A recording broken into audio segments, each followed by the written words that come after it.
No, I'm trying to help. All right. I want to get back. Ready to start this? Yes. All right. Oh, yeah, to do this one.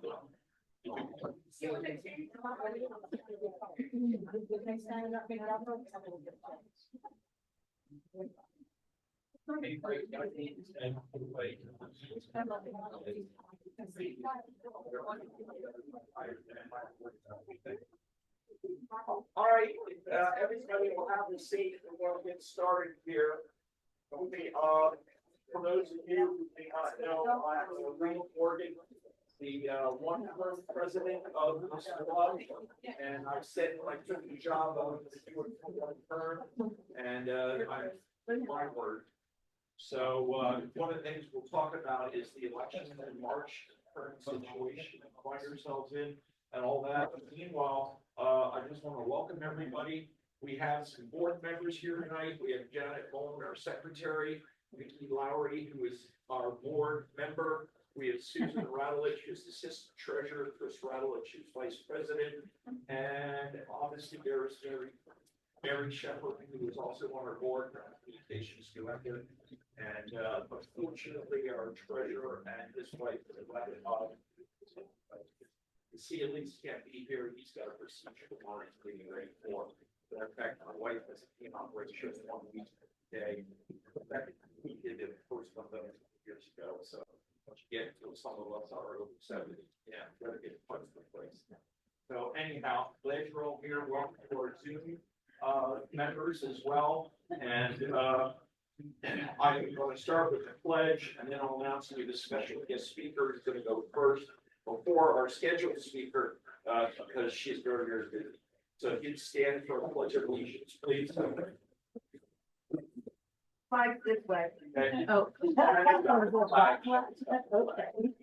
Pledge of allegiance To the flag of the United States and to the republic for which it stands, one nation, under God, indivisible, with liberty and justice for all. Thank you all very much. And now that at the pledge, and our board members are here, very quickly give the floor to Vanessa Luster because she's very busy with participating in the so is aware of that. She's asked to have 5-10 minutes max. Oh, only 2, whatever. That's from Vanessa. That's not saying much. She must be very busy today. Go ahead.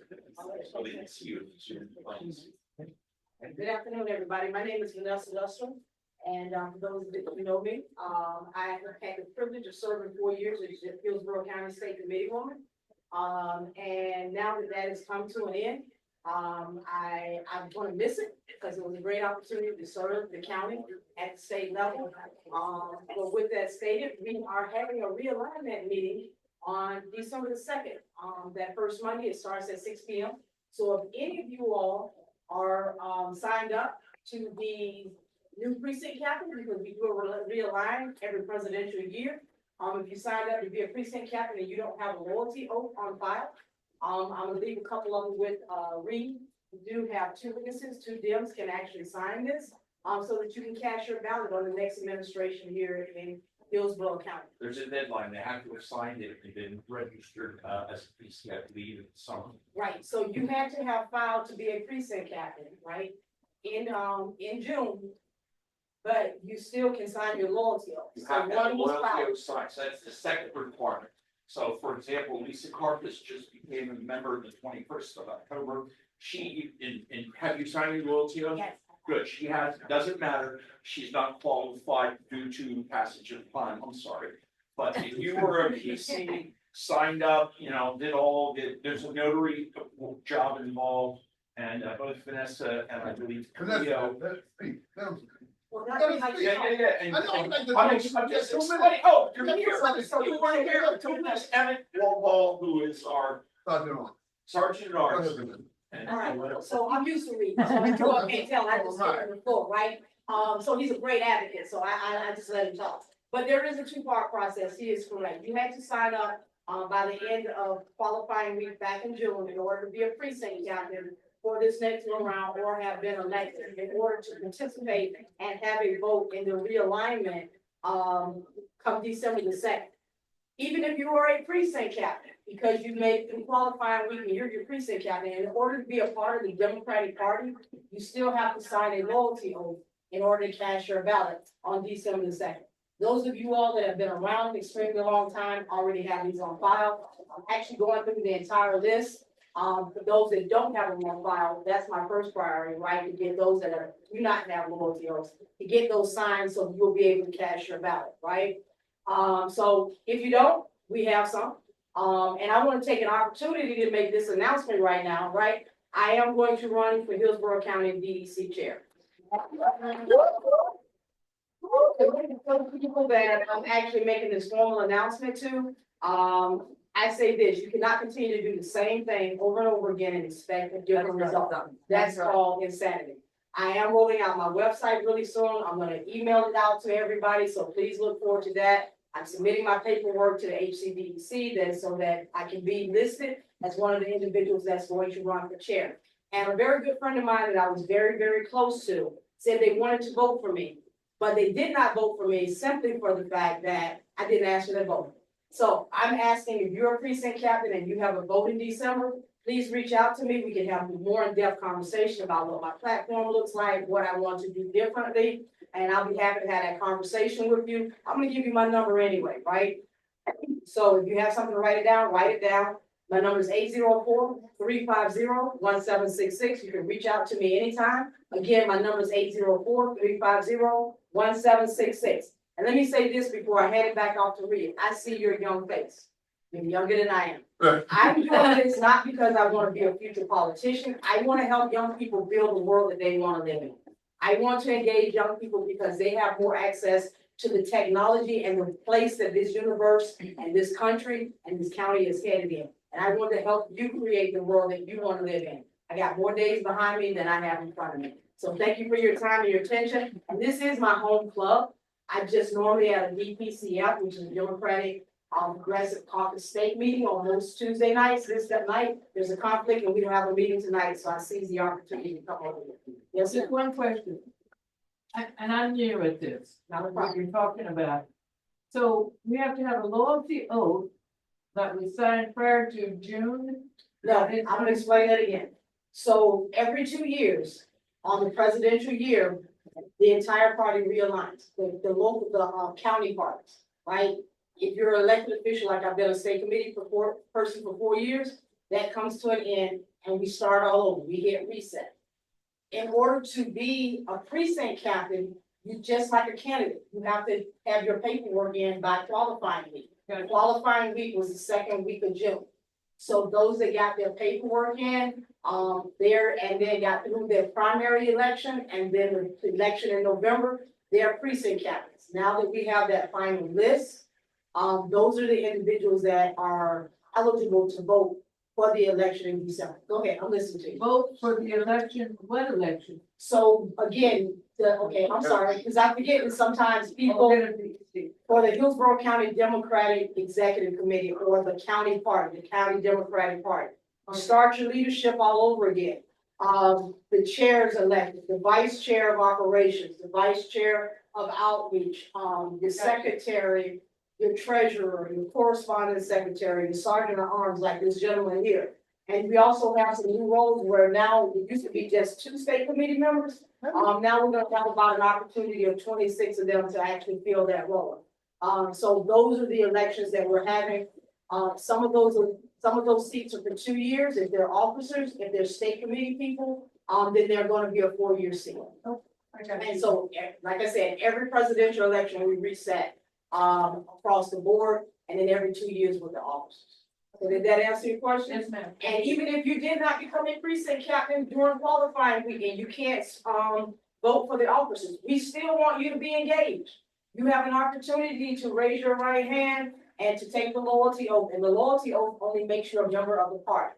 You can be a precinct captain without being a member of the party, but being a member of the party gives you voting powers, right? So we still want you to be engaged even after December. So if you missed it the first time around, still stay engaged, still participate. And this does not surprise me. This is total read right here. All right? So, pictures.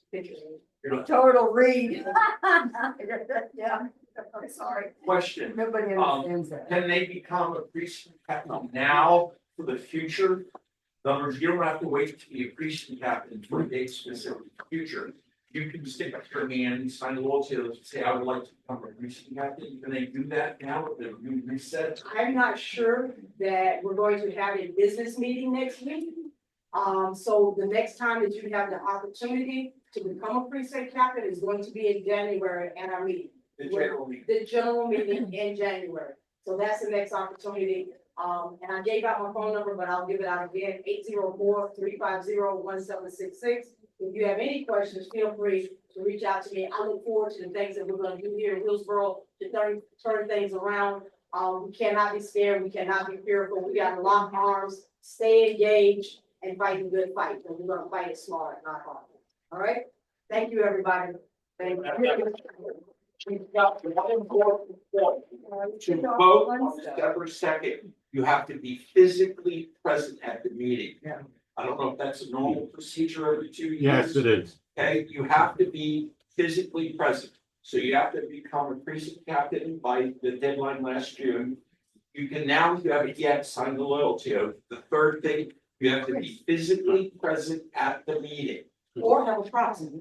Well, I didn't know about that, then there you go. If you are a precinct captain, but you cannot be present because you're going out of the country or going out of town, you can get a proxy notarized. What I'll do is I will send Reed a link, and I think you probably already have a link, we can share it with you all. It has all the procedures and everything in it. I'm sorry, Chris can send you out all of the documentation. And again, even if you can't vote, come and watch the meeting. It has the address on it. Be a participant to see what's going on, and you can get an idea of how this process actually works.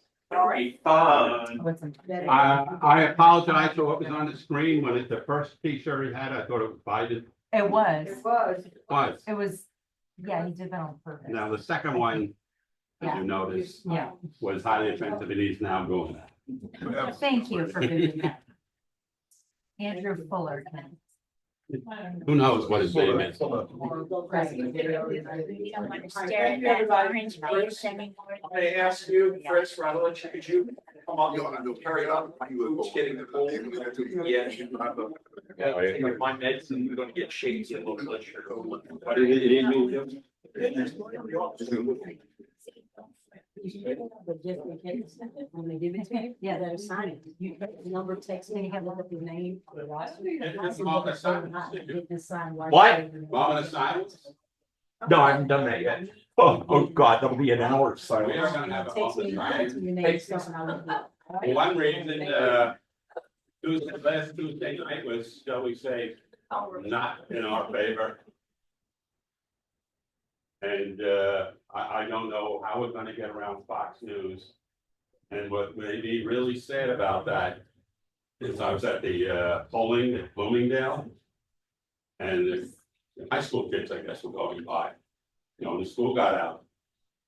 And a lot of them were rah for Trump. So it looks like we have to battle. In order to win, we're gonna have to do two things, and I've got a clue how to do either one. One is somehow combat Fox News. And the second one is to get to the students, the younger generation, before they graduate out of high school, but then they're totally indoctrinated by their parents. And as it's been seen, most people actually just follow along whatever their parents say. So if they're voting Republican, the kids don't.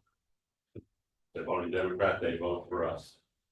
And so we'll have a moment of silence because we have no idea what the future is going to look like. And for the rest of the world, the same thing, Ukraine, all that. So moment of silence.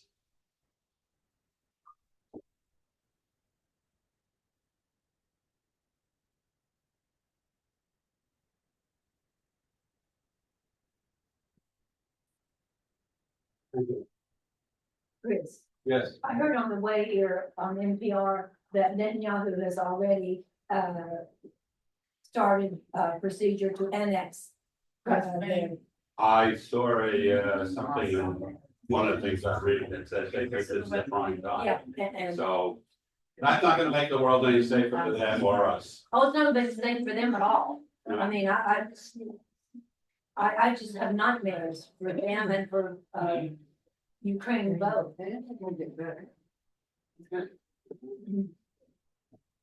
Well, welcome. I thank everybody who came tonight, the people who were just here for the first time. How many people are here for the first time? How did you hear about us? I went searching. My friend was a. Yeah, I'm a past member and, when they used to meet at, we all used to meet at, Mhm. and I got sidetracked and so I decided to come back. Life happens. Especially after what happened last week. And honestly, I do not remember. It's been a few years I've been on the list. I've never made it, but now I have some time. And I also feel more motivated as the mother of a daughter. So, yeah, honestly, I really don't remember who connected me with y'all first. That's good. Well, and you keep getting my emails. Yes, and I'll try to bring more people along next time. Yes. I'm gonna try. They're It's good still to see the in the new dark. people because this club has been dying. And, we're not sure what the future brings with the club. So we will, by the end of next month, and we're having a party on December 12th. 10th. December 10th. Which would have been It's a our holiday party we have every year. It's gonna be a strip club. We'll talk more about that later. You ready to take over again? We vote with silence? Yeah, they voted with silence. They did welcome. You did the conference board. Yeah. Well, now we're going to have our speaker. Introduce himself. He's with the Hillsborough County Veterans Group. It's not the federal DA, it's different, and he'll explain how he likes support. Thank you. Is that turned on? Thanks, everyone. Thanks for having me. I'm Ed Ortiz. I work as your Veteran Services in Hillsborough County. With my background, I've worked at the state level for 15 years, and then I've been at Hillsborough County where the rubber meets the road because we actually have a chance to talk to veterans at firsthand. Now 10 years. It's certainly an honor and pleasure to be here tonight and meet everyone. How many are veterans?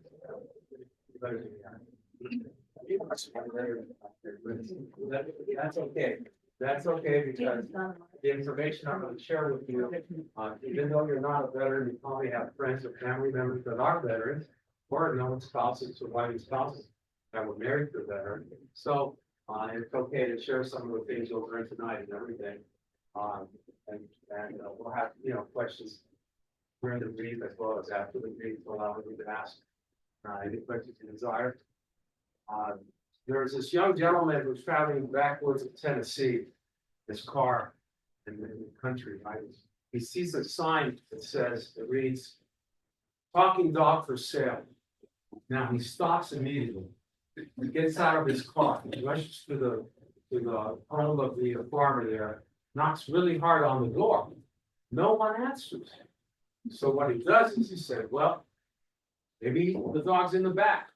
So he goes to the left side of the home and sees the dog in the distance. And he was chained up, secure and everything, with water and food, well taken care of, well nourished. And approaches the dog. He's asking, "Are you the talking dog?" Of course, the dog says, "Yeah, that's me." "Tell me about yourself." The dog says, "Well, I served in the United States Marine Corps, and I deployed to Iraq and Afghanistan. I took care of Al Qaeda, the Taliban, all the bad guys.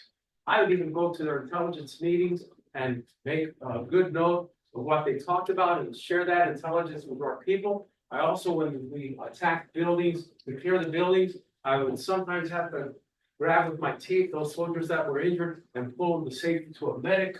I did so many things. I earned a Purple Heart. I got injured once. I received a Purple Heart. I was also commended for bravery. I have a Silver Star. I just had a super career. So the young gentleman was real excited, you know, he knew he had a winning dog here. So he runs to the front of the home, knocks really, really hard the second time, I mean, really hard. The farmer comes out, and he asks the farmer, sir, how much do you want for that talking dog? And the farmer says, $10. And the young man says, what? $10? Why so cheap? And the farmer says, that dog is alive.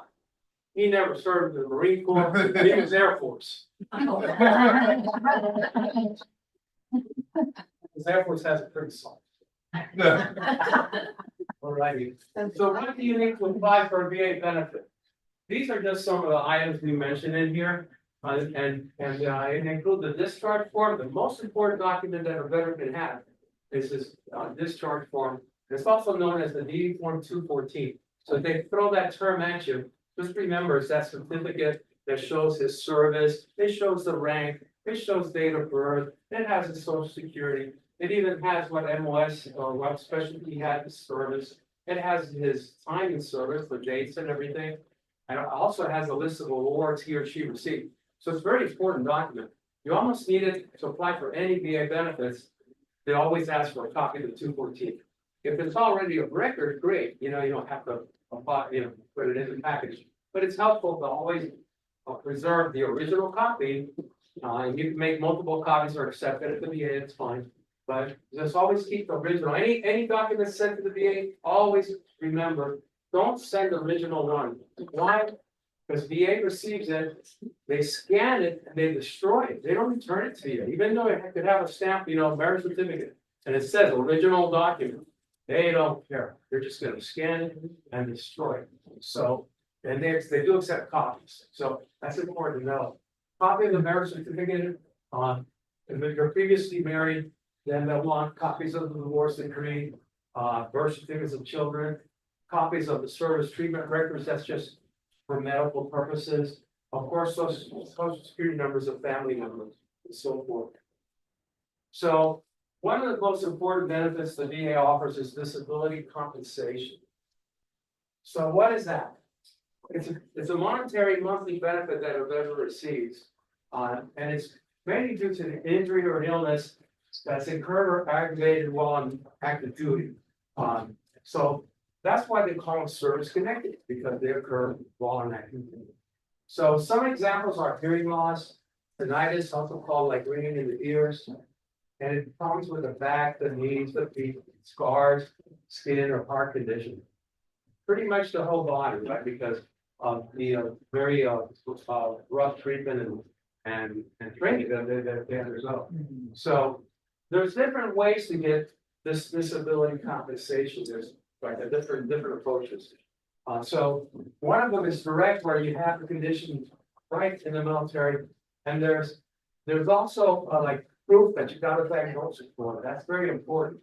That, you know, so a lot of soldiers and even female soldiers as well. What happens is they try to be very tough. They hurt themselves on active duty, and they'll report it. They'll seek medical attention. So they kind of like, oh, tough it out, whatever. Problem with that is later when they file for that disability, they hurt their back, for example. There's no proof. Never saw a doctor. No diagnosis. So it's okay to seek, you know, doctor's care when needed. There's other conditions that they call them presumptive. So those are conditions like, for example, Vietnam veterans and Camp Lejeune veterans, even the PACT Act. We'll talk a little bit about the PACT Act. But there's many conditions that a veteran doesn't have to get treatment on active duty. He just had to be in country at the time, and the VA will service connect him or her automatically. But he or she needs a diagnosis of it. An example, Vietnam, you know, they use Agent Orange there to cure the fields that see the enemy. So, one of the herbicide affected a lot of veterans, causes diabetes. So, and many other things, there's 19 conditions. The veteran has today diabetes. He gets diagnosed today. He was in country in Vietnam or the waters in Vietnam, up to 10 miles, nautical miles. They call that the Blue Water Navy, just approved several years ago. So he has diabetes today, diagnosed today, not back when he served in 67 in Vietnam. He or she can now receive compensation disability because they were in country during that wartime era. So that's, they call that pre-existing condition. Pre-existing means that the military will accept you to come into training, even though you have a disability. They might even know it. You might have flat feet, or maybe not too serious, but they annotate it in your records, because they have a doctor that will examine your report and come into service, and they'll say, oh, yeah, incident of flat feet. However, because of all the running the soldiers do and everything in the military, that flat feet condition could worsen. So when they get out, what they'll do, because it's pre-existing, they'll say, well, we think now your condition's at least 20% of disability. We estimate you probably had it at least 10% when you came in, because it says pre-existing in your medical records. So we're gonna subtract it, and then we'll give you the difference. So the 20, the minus 10, so the veteran at least gets a 10% from it, because it's pre-existing. Kind of interesting, right? And secondary conditions are things that you have one condition, and because you have that one condition, it causes like another situation, another condition to develop. And usually it helps a lot to have a doctor, not you say it, because even though you're correct in associating the secondary disability, you're not a competent medical authority unless you have the title to say so. So it's always good to have a doctor say that. The example given there talks about developing heart disease because they have high blood pressure. We all know the consequences of high blood pressure and the problems that it can cause, such as stroke, et cetera, if you don't take your medications. Injury as a result of treatment. So this one is interesting.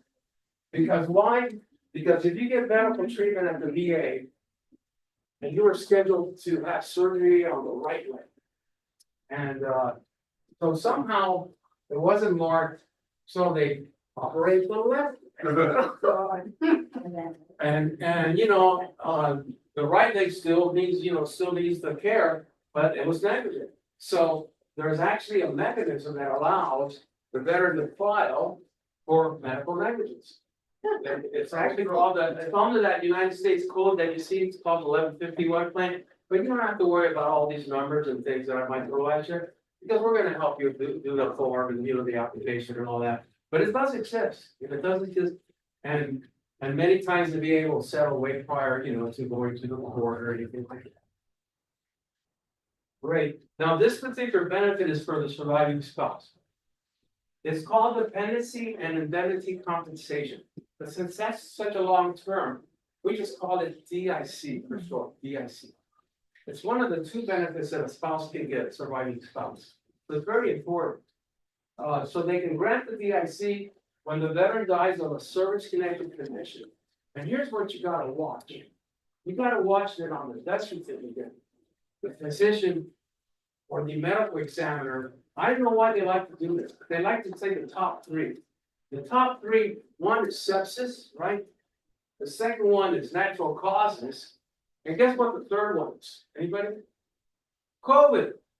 It's a thing of beauty. It's a thing of beauty. Yeah, if I put COVID, or if I put sepsis, bacterial infection of the blood, or natural causes, everybody says, well, it's natural causes. Well, how old was it? The person got 98. Oh, it was that time. And then if it's COVID, they said, well, that's bad. That's really bad. And then sepsis said, well, that's a bacterial infection that just traveled around the bloodstream. So anyway, so you see what I'm saying. But the veteran was service connected for high blood pressure. He had, he had diabetes. He had all other complications for which he was service connected. And on the death certificate, it has Part A and Part B. Part A says primary cause of death. Part B says other conditions that contributed to death, not necessarily related to the primary. So guess what? They could actually put in there, even though they put sepsis on the top, why not say the diabetes that he also suffered was a veteran?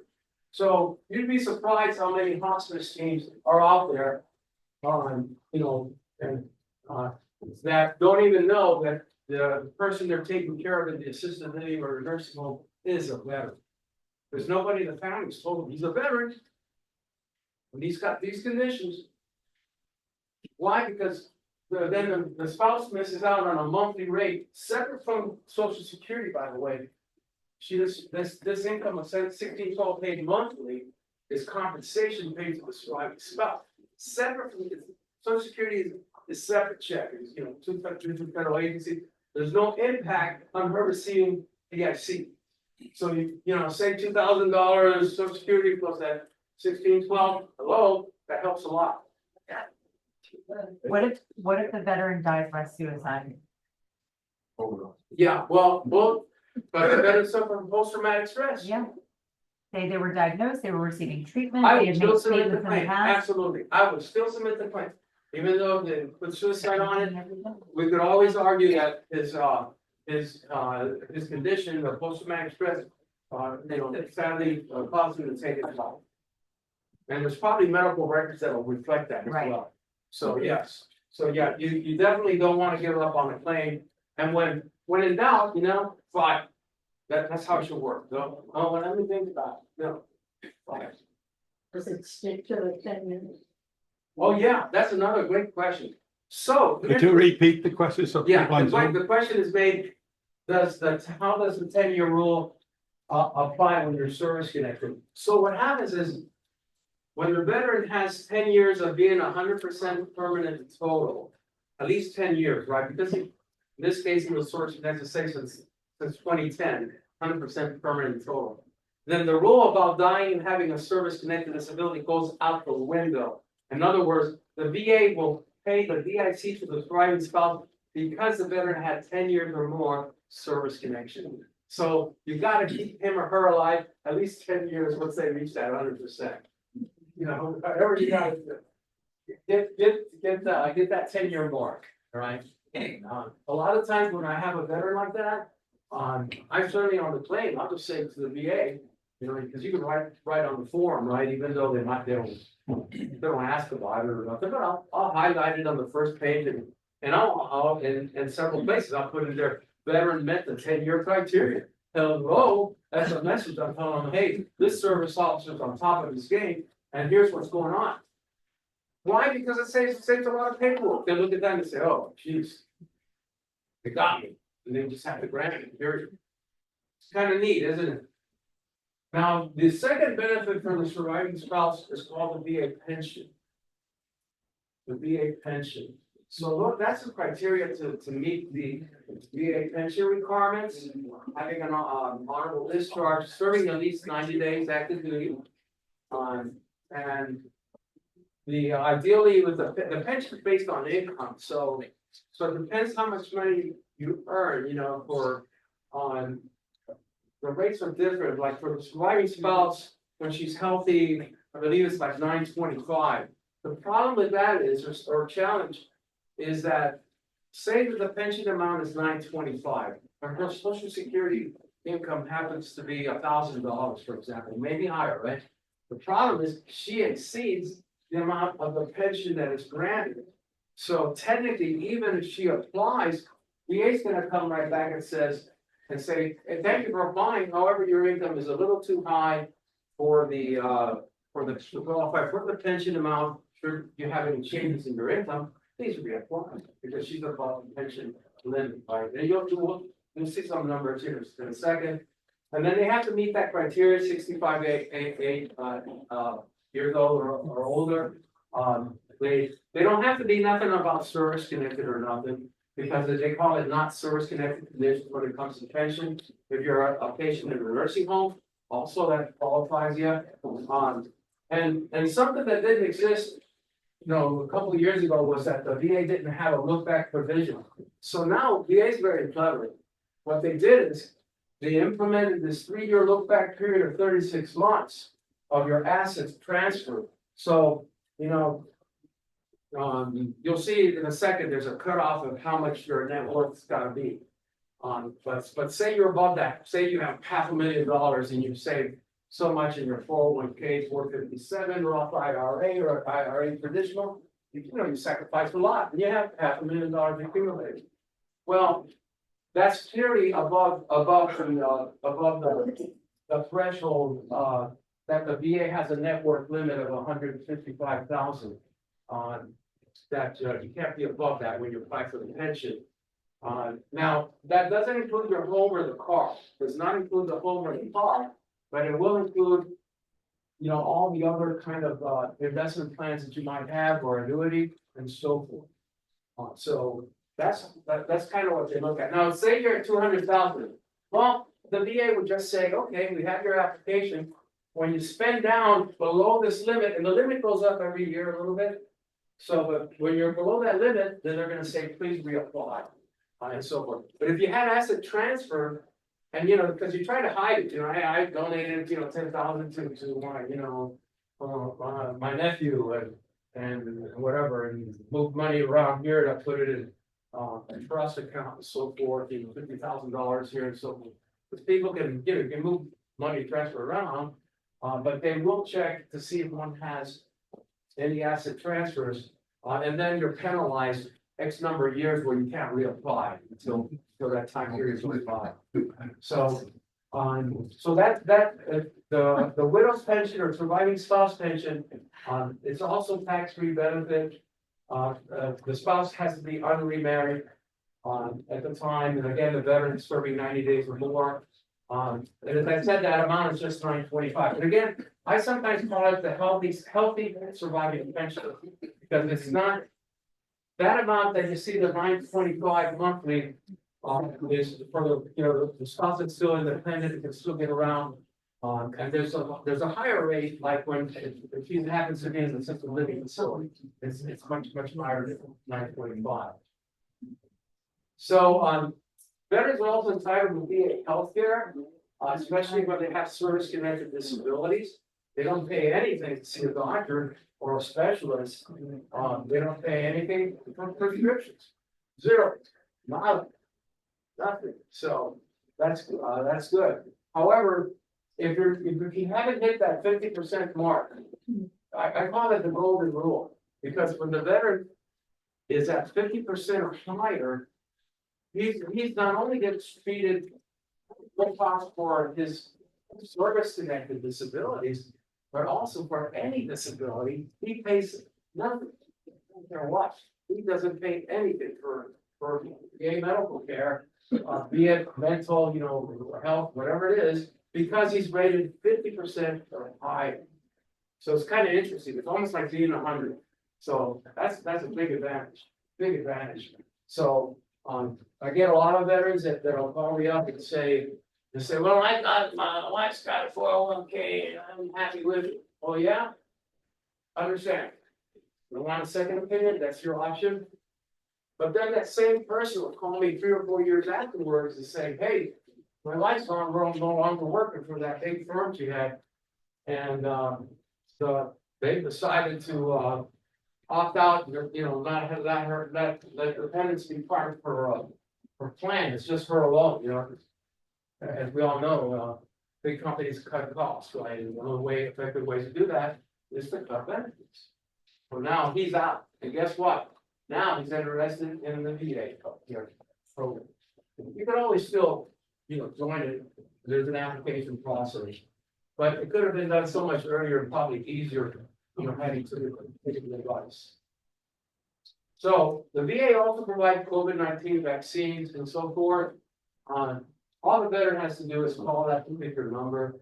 And all this information that I'm sharing with you, it's really easy because if you ever have a question, all you do is you select a search engine of your choice and you just type in, you know, VA vaccines and COVID in Tampa. Boom. It would take you that information. So that's kind of neat. But you would just call the vaccine line and they would schedule an appointment for you. But again, remember this is particular for the veterans and so forth. And of course, that link there is a link of where you can directly go to that information. All right. Now, apart from the few benefits I've mentioned, there's other benefits too that veterans enjoy. The VA has 156 VA National Cemetery spread through the nation: Guam, Philippines, Puerto Rico, and you have an option to be buried anywhere you want. The veterans can, you know, or surviving spouse can also earn that privilege and that honor. There's a headstone, a presidential memorial certificate that's signed by the president at that time. A burial flag is presented. Eligibility includes the veteran, the spouse, and any children that are 18 years or younger. And most of the national cemeteries allow for traditional burials as well as cremations. It's kind of interesting. There's some national cemeteries that are strictly for cremated remains, like the one at Bay Pines right behind the VA regional office side on St. Petersburg. That particular one is strictly cremated remains. And so forth. And there's also certain reimbursements for eligible veterans. For example, the veterans rated 100%. And the cost of a funeral can get very expensive, as we all know, depending on, the urn or the casket you choose, if you want to go trimmings and all that. But the VA maximum that they pay is $2,000 when the veteran's 100% service connected. And I know that doesn't cover the expense, for a funeral, but that's the maximum they do pay, So it helps a little bit, but certainly not enough. Alrighty. And these are other state benefits that a veteran has. Of course, the veteran that's rated 100% permanent total receives a property tax exemption with ad valorem tax. Zilcho, he pays non-ad valorem tax, which is really usually under $500. So, but the property taxes, but they got to put in for that too. It's not automatic. I'm a veteran. Oh, I'm gonna get a break on my property taxes. No, don't work like that. It's just like the VA benefits. And see, the challenge I face each and every day, and I have 7 service officers that help me tremendously and really good. The challenge is getting veterans to apply. That's the hardest thing. You need them to apply for something that's earned and deserved.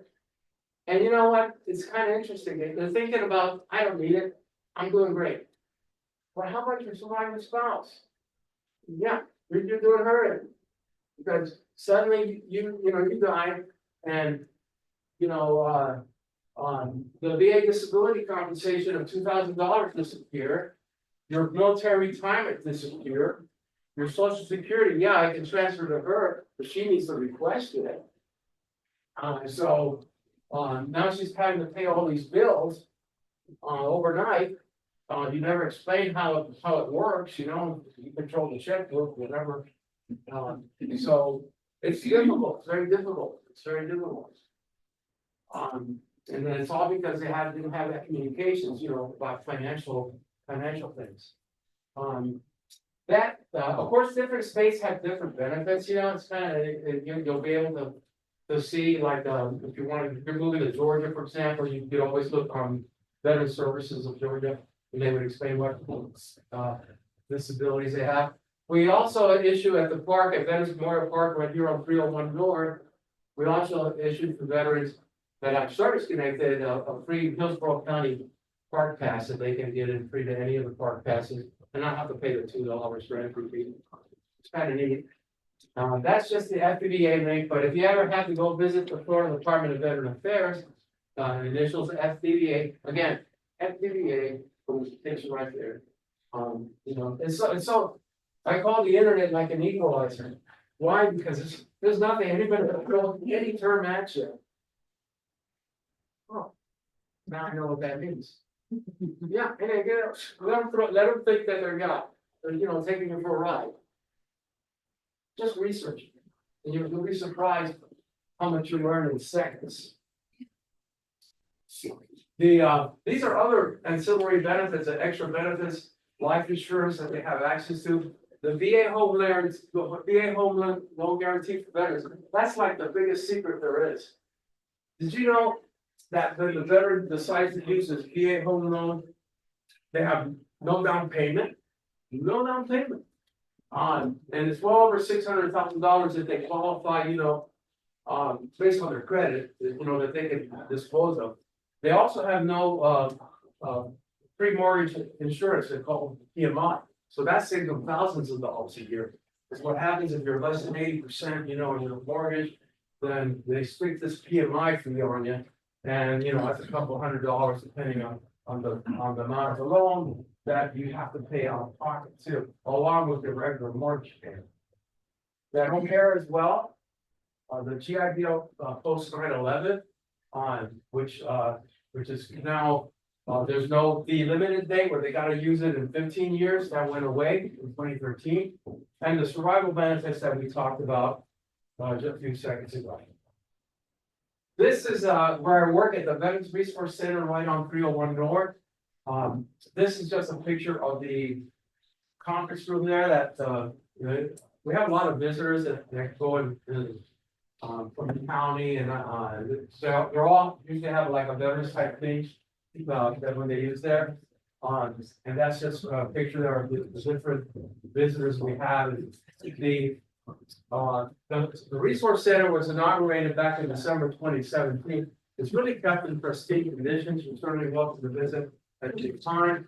They've added an addition to the building. It's going to be called the Cultural and Education Center. Just brand new, finished it 2 weeks ago, but they haven't equipped it yet. That's going to be really neat because you'll be able to drive in the park and only about 200 feet to your right, you'll see the Cultural Center. It's just an extension of this building. And in there, they're gonna have all kind of memorials and kind of like give you a preamble of what the park offers. With 15 wartime memorials, again, it's free. And it'll be great because you'll have a little bit of history to visit the sites. There's the 14 monuments. We just hosted, we had over 1,000 people attend Veterans Day on Monday, on 11th, really impressive. We had like an ice cream truck there. We had a taco. I think you have a question in the back. No. Yeah. Hi, just remember, we gotta. Okay, good. That's it. Any questions? All right, perfect. Oh, that well. I don't actually have a question. I want to add it from a personal area. Everybody's familiar with commissary and PX? They're for the military and they work for retired veterans. They have now opened that up to all veterans. Now, in theory, your Florida license, if it says veterans, they should expect that. However, I was in Arizona and they didn't know that. So I had to put a white card. You can go to the VA online and register for a white card that says you are a veteran. And you will be able to use those facilities. When you, taxes on real estate, I got to be 100%. No, if you have a disability, you know. They prorate it, that's what I'm trying to find. Yeah, well, they won't prorate it, but if you have a disability, say 10%, then you do qualify for a $5,000 exemption. Right. And I would strongly recommend, if you want to later learn about state benefits, I brought a lot of these pamphlets, some 40 of these. Yeah, please do. Yes, because in there it talks about state benefits, and it's really good to know, what the benefits are entitled to, so you can take advantage of them. And that's what you're talking about, the VA loan. So Okay. it's one part, there's no, No, PMI. but Exactly. it's a funding. But if you're disabled, that funding fee is reduced. Okay. It's a big abuse. No, the regular veteran is a funding. fee. There is a And a lot of funding, people don't know it, that's not TV. Yes, but it's discounted again, if you're disabled. So it's the bottom line, it's a win-win for the veteran. Oh, no, it's good. Yeah, it's the best program there exists. Can you imagine being able to purchase a home, no down payment, hello? And no more. Yes. It's a great. Well, thanks again, I appreciate you, everybody. Thank you, sir. Thank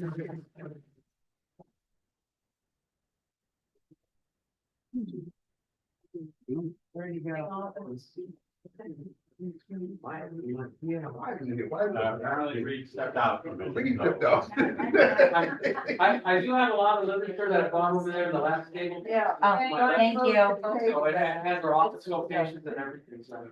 Thank you. I'll pass that to you. I'm looking real good. That's getting our brand new office that we have. You know, we don't. My glasses are on the table if you need. He wants to take over the meeting. Gotta speak. Yeah, we have some. I have no problem talking, but they're not. You know, just speak it. We got the treasurer report going. 1,187.24. Didn't hear you. 1,187.24. 1187.24. Thank you. I don't think it's on. I think there's. There. And using a microphone for that, it's a microphone. Secretary report, yeah. Okay, we did not have a meeting last month, so there are no minutes. No minutes. No minutes. No minutes due to there being no meeting. No meeting? The mic is not working. It is working for them, not for us. The mic weighs only. Oh, I see. Oh, I see. That makes sense. We had the button. So you think it's going again, nobody did. It's gonna explain why the Zoom meeting screen has gone dark. Hopefully it will not lost Zoom connection. But want me to wait a minute, Chris, to see what's up, or should I continue? Continue. I will continue. All right, once again, we have no treasurer report this up here, Janet said we have a meeting. We already did the treasury. Yeah, I understand, I'm catching up. Well, old business, I was gonna talk about what happened last Tuesday, but let's not do that. Instead, the new business is our annual holiday party is going to be on December 10th, at 6 p.m. at the time of this next monthly meeting, otherwise would have been at the Shrimp Boat or we've been last year, I think maybe the year before that, at 20 Bloomingdale Avenue. And I'm gonna have Vicky come up and talk about it, but she's arranged reservations. And I've got a menu at home that I will make copies of and scan it and give it to Chris so we can digitally send it out to everyone. If it's not already there already, I can't remember, I just have this other stuff. Plus per member, it's $5, and you can bring one guest, either spouse or other child or whatever. And I think what's the maximum people to hold? 40. Don't need to be here anymore. You got it. Thank you. Oh, all right. You got it covered. Fine, all right. Take the reservations. And like I Thank said, you, Vicky. I will take care of the menu. I will I'll scan that so I can take a minute. I was gonna get it to you, our choices, or you fix the name, you gonna fix that name? Yes, the waiter will come around, just like that, the waiter will come around, you know, there's a set menu. You have a pork, you have a steak, you have a fish, you have a vegan, there'll be a vegan dish on there. You're talking after all. Okay, Take the mic. pass it over. You We love you, Vicky. expound more, I'm gonna expound on this a little bit more. So in other words, it's a set menu like we've always had, okay, so when you come, just come in, the waiter will come around and take your order. You'll have a menu in front of you and you just, whatever it is, there's a couple, I forgot the menu, so I can't help you on that one. Chris is gonna get it up online, it is $25 a person. And we have up to 40 people allowed into the room, okay? So and it gets a little friendly, so if it's not 40 people, it would be good, 'cause trust me. We're not picking anybody. When you get there, I need You have to pay. you can either pay through PayPal, the website, or on check. I'm gonna make a suggestion that you write a check and send it to the treasurer because you have to pay PayPal $3 on every check that's written over so many dollars. Then they're gonna get, that means we're gonna have to make up a bigger difference of what the cost is gonna be.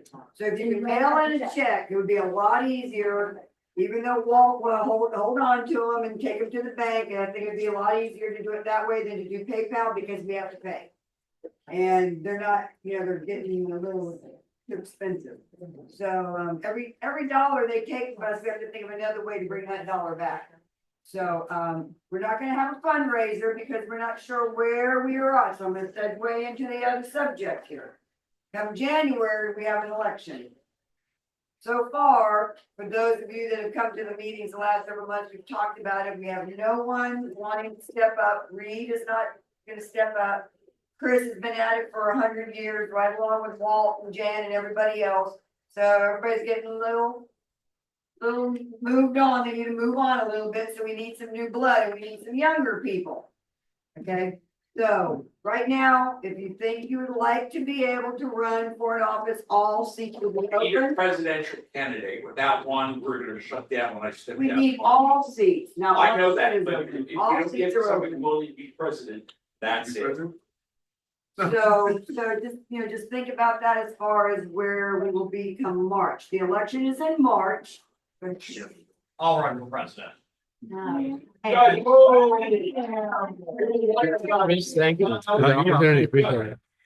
Thank you. I seem to have died for some reason. I love learning about Veterans Affairs, but I don't know about you guys. I'm here because I'm pissed off. Yeah. Right? We need to fight back. Look around this room, and I see a bunch of people who would know how to fight back in a bunch of devious ways. And here's the deal. Good has to be as devious as evil. And we have not been.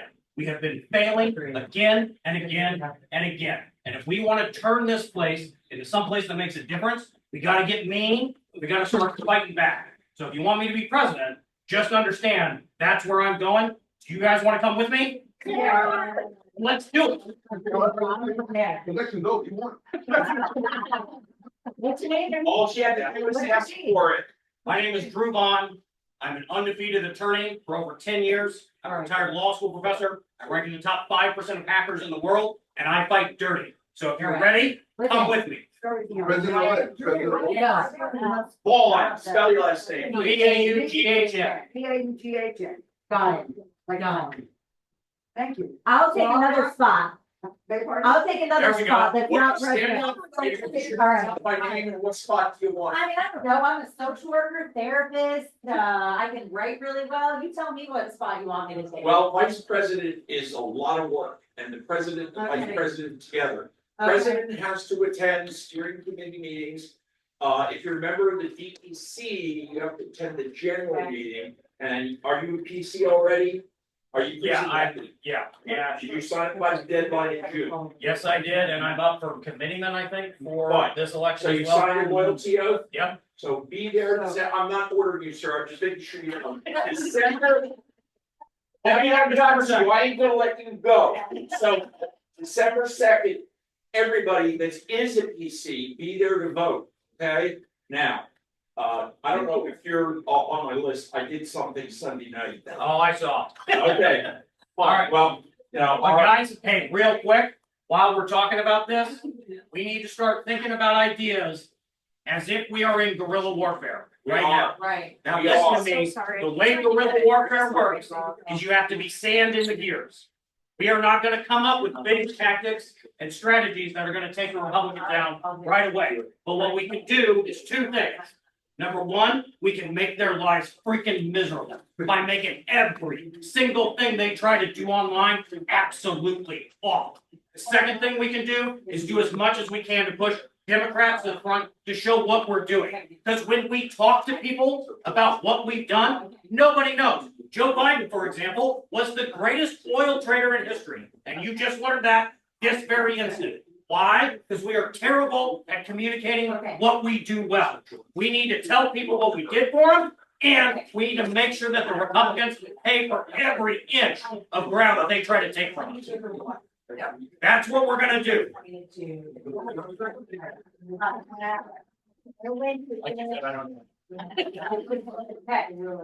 Or kids will get Drew, through you are a newspaper member here, Oh, right? yeah. Okay, Yeah. Not me, but I She will is be not in yet, 5 minutes. so That's she fine. can't run, but next March, the new president can make a board appointment. Give me your name. Done.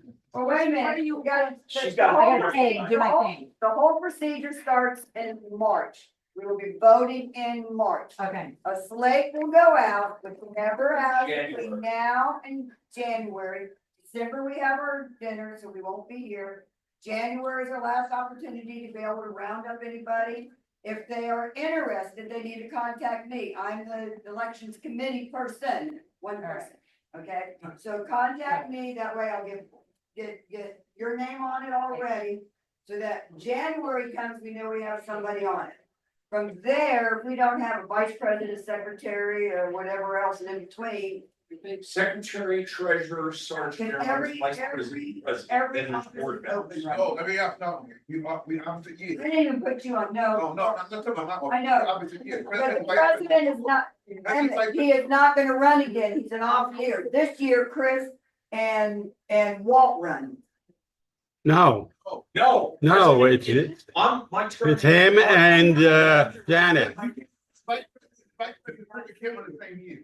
Can she pay tonight and be a? To be a member, Yes. and then the only thing she can do next year is be appointed to the board, Don't worry, we got. either by an existing president or by the new president, if there's a board vacancy. There is not a board vacancy. now. There was no election last year for you guys. March. No, it was, yeah, no. No, it was No. Janet. I mean. No, I got reelected. No, you didn't. There's no Yeah, I election. did. Reed got elected. It was an awful year. Oh, yeah. Yes, it was an awful year. We only had two Okay, elections. there is a way to do Jan that. Reed. You do know how to do Everything that. else That's was- just Vanessa was- Lester, Okay. okay? Closed Okay, and seat, if yeah. he doesn't know Yeah, how. I still have the to work election out, seat. Your because name. Okay. You're this member here, we also want you to be safe I with the just want- EHDC, so that's part of being the guerrilla army. You gotta be a precinct captain, so you have a vote in the DEC. I am not happy with the way the DEC is been run, I don't really wanna get into it, my email speaks for itself, it's factual. I was hired as a due diligence person, as a former Wall Street investment banker at JP Morgan Chase. I looked into it, her claims were substantiated to my satisfaction, and I wrote the memo. My personal opinion, I wouldn't vote for Ian Townsend if my life depended on it. I set out all the evidence, it speaks for itself. Bylaws of the DEC says she must go. Now, she has a right to defend herself, which she denied to two people, which I don't want to get into here. She ran a North Korean show trial, which Reed? the defendant was not allowed to know the charges or defend themselves. She should not be allowed to defend herself. Did she run it again this time? Yes, Okay, I would have asked her, I'm sorry, it's Ian Townsend. Yeah. okay. Oh, she is. Well, and the other two, you have to be a priest. I've said a lot of things in motion that, if you drop this stone and Love like that. All right. And that is. Kick up. That's terrible thing. All right, so I don't know how you got off subject, but we got. That's all right. We don't have. Sorry. We solved the biggest problem you have, that a president, we weren't gonna go forward, so. We still have other things that need to be filled, so. Yes. January, slates come out, I'll get his name on it for the president, he can fill in January if you find somebody else. Anybody who comes in who's a member in good standing for the 2024 year. And then also select or ask another member if they would like to take an office. Okay, that's in January, then in March, we make a vote. Now, I'm going back to the party because Jan asked me a question. We did say $25 a person. Okay, and that includes your spouse and they don't have to be a member. No, they have to pay 25, it's not 25, it's equals 25. I just said per person. Okay. Okay. We can't help it. No, my ears, I got my ears cleaned up. You can't hear.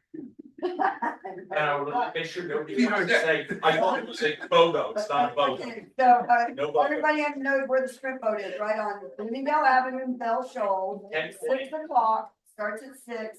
And I have, Lisa.